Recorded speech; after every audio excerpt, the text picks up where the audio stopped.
Okay, we're going to go ahead and get into some NBA lineups first here to consider for today, give you some quick tips on how you can get the best projected values and so forth. I find myself I need to get some more upside, and as far as lineups that I played lately, and then when I do so in tournaments, I get enough points scored, around 300 or so on Fanduel to where these lineups that I make would do successfully well on cash games. So that's what I plan and intend to do today with my recent success with that. So I'm going to show you how I do it. So as showed right here, it includes a dash rank calculation. So that I'll show you what that means, or at least a good idea of it in a moment. But we'll start with the position optimizer and go about finding the plays that we need today. Number one must play though for today, I'm going to say, is Andrew Wiggins.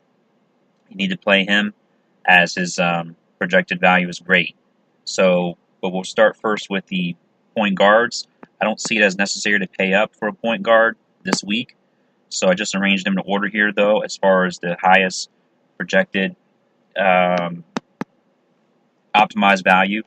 But then you can see here the 5 times projected value. If he hits, that value in terms of his minutes, his salary, and along with his actual points scored per game, Teague could, of course, be a very nice play as well. With let's see how much upside. He's had a career high of 59.5 points on FanDuel, and even recently he just had a 49.7. So you get an idea, though. Now if you want to just compare him to, let's say, the other guy that we're looking to consider here today, with his highs, he has a higher potential. However, lately he has not lived up to his potential. So, as an interesting comparison, or if you want to play both guys, you can certainly do that with Peyton and or Teague. And I did well as well last night, even with Ish Smith. However, coming off of a back-to-back game, if you want to do that, you can. It may or may not be advisable. It's up to you, of course. So, moving on here to the shooting guards.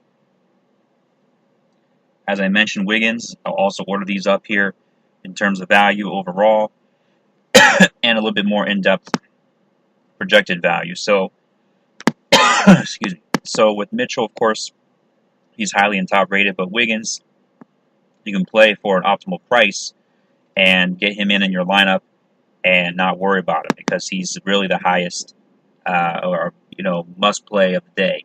And he'll get you, right around consistently here, as you can see for the numbers, 25 at least floor and up to 35 points on FanDuel in a game. And also, I noticed they're playing, without not Taj Gibson, but the other guy from Chicago, the small forward that I believe is still out. So we can look at doing that. And now moving on to small forward. Lou Williams, by the way, he's a good play today as well, of course, at shooting guard, but also a small forward to try to complete your lineup out.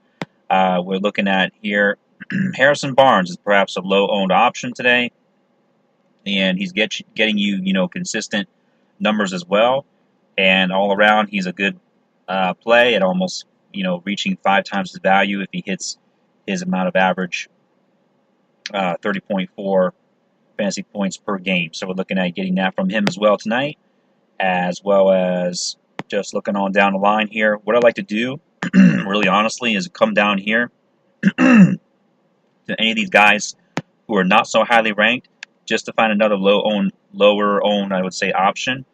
I would try to stay somewhat away from the red. Like if you want to go in the yellow area, that's fine. Maybe one red, such as Darius Miller for New Orleans. But this depends on the lineups. I mean, if he's, for example, the starting small forward for New Orleans, we can look at playing him as he has a good matchup. The pace of the game is good and everything. He's fresh and ready to go there. So it's just something, not recommending him, but just something to check out to see if he's injected into the starting lineup, if that's possible. Keep up to date with the injuries. And then moving on to center, though, as a solid play, we're pulling up here Andre Drummond and Anthony Towns from Minnesota once again to look at that game and consider it.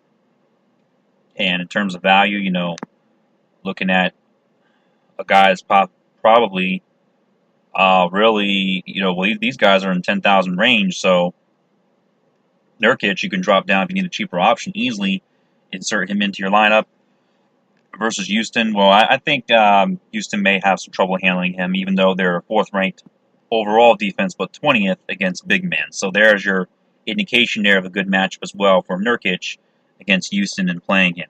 So now we'll move on to the NHL. Of course, if you're interested, but just want to let you know first, if you want to get the draft dashboard optimizer and other tools come along with it, as you can see, all these tools such as the team depth charts and everything, the perfect lineup, and your own watch players you want to play, and sleepers and so on. All you got to do is drop down to the bottom, click on the link, and get this very same program right here with the spreadsheets that we've been looking at. Now with NHL, you can look at for example, the top.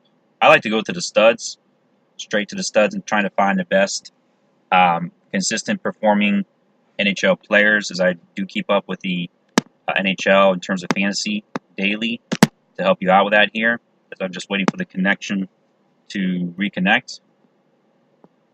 As we most importantly consider looking at games with the top implied point total. You can do the same, of course, with NBA, but I believe it's especially important with NHL to get enough implied goals scored on an NHL team. So that's when you just go here. And all this, you can kind of kill two birds with one stone. While you're here, you can look out to help evaluate which goalie might be best for getting a balanced lineup on your team. So, well, let's try back over to draft dashboard for now, while that's just working on coming up. And basically, once you look at and find a stud as sort of a franchise player or someone who's been performing very importantly as well recently with good performances, then you just insert those guys into your lineup and try to balance out with some stacks. You can do so with a 3-guy stack on one team, or you can do a 2-2, meaning 2 guys on one team that play in the same line, along with 2 guys from another team to play in the same line, and just effectively win cash in tournament games as well here. Because as you can see, I'm watching, of course, some of the top dogs for the night when it comes to the NHL, such as McKinnon, McDavid, Fleury, an excellent goalie option there, as the Vancouver's not projected to get a lot of point total for the night. And also Varlamov had very good recent performance and a shutout game as well recently. So Fleury averages a couple more points a game, but Varlamov is a nice, cheaper option for you to consider and insert him into your lineup. And also similar, to as I've already picked out my slate here, just wanted to show you that for 7 p.m., 11 games on the night, which is good. Similar to the NBA, of course, you can also use effectively this tool once you already have your picked out players, basically picked out as I have. I've watched 12 players exactly for your lineup optimizer. While this is not the perfect lineup, this gives you an idea of your foundation to start with a balance in your lineup. According to the players that you've watched, of course, the system will favor the players that you've determined to watch for various reasons. When you click on a link at the bottom of the screen in the description as well, though, I'll give you a free report to help you decide how to pick these players in any sport so they can be determined and confident about yourself and who the players you're picking are, and insert them into your lineup. So, as we can see here, for tonight, though, we've got McDavid, McKinnon, 2 superstars in our lineup. The value goalie, and we can just sort out some of these players. Nurse is a fine player, as well as Oakbad defensively. And then basically, you could just decide on stacking him. Like Camo I believe is on the same line. I just want to double check that myself to make sure. We'll do that later, but with McKinnon is fine, and maybe another Edmonton guy as sort of a sneaky stack possibly there. This is an Edmonton guy, in fact, right here. I believe it plays on a different line though, and I would definitely also consider Atkinson. So this gives you a foundation, at least for now, for your lineup. Actually, I'll probably just play this lineup and just change this guy out to how much salary I have left over to consider. Let's see. Showing you guys this, just